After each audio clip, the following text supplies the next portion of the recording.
তাফসীরের মধ্যে আছে হযরত সালমান, একজন সাহাবী সালমান ফারসি রাদিয়াল্লাহু তাআলা একটানা 3 দিন 5 ওয়াক্ত নামাজের অতিরিক্ত শুধুই কানছে আর কানছে, চোখের পানি ফেলে কানছে। এই কথাইটা বারবার বলতেছিলেন আর বলতেছিলেন, হায় জাহান্নামের লাকড়ি হবে মানুষ, আর সেটা যদি হই আমি সালমান, আমার কি হবে, আমার কি হবে। এই কথাইটা উনি 3 দিন টানা বলে কাঁদতেছিলেন আর চোখের পানি ফেলতেছিলেন। 3 দিন পরে নবীজি তাকে ডাকছে, সাহাবাদের থেকে শুনছে যে সালমানের কান্নাই থামে না, সালমান শুধু কাঁদে আর কাঁদে। নবীজি বলছে, ওরে আমার কাছে নিয়ে আস। নবীজির কাছে আনার পরে নবী সাল্লাল্লাহু আলাইহি সাল্লাম জিজ্ঞেস করছে, সালমান কি হলো, আজ 3 দিন নাকি তুমি কাঁদতেছো সাহাবী? হযরত সালমান বলছে, ইয়া রাসূলুল্লাহ, আল্লাহ বলছেন জাহান্নামের আগুনের লাকড়ি হবে মানুষ, আর সে যদি হই আমি, আমার কি হবে, আমার কি।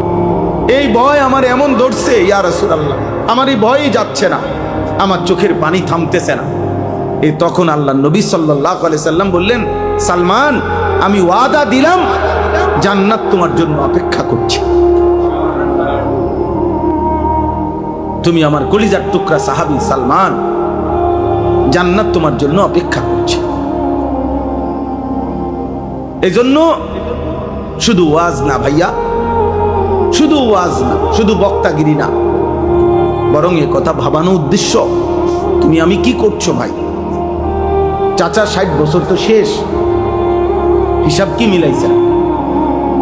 হাসিবু ক্বাবলা আন তুহাসাবু।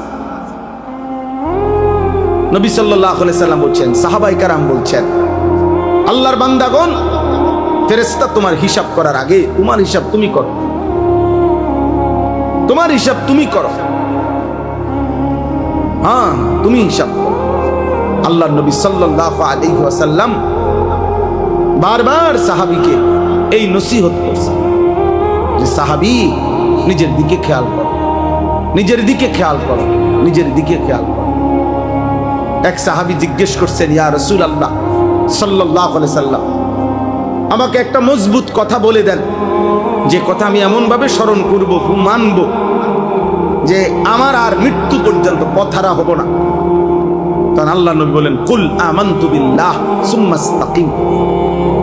তুমি শুধু বলো যে আমি আল্লাহকে মেনে নিলাম, এবার এ কথার উপরে একদম টাইট করে জমে মজবুত হয়ে থাকো।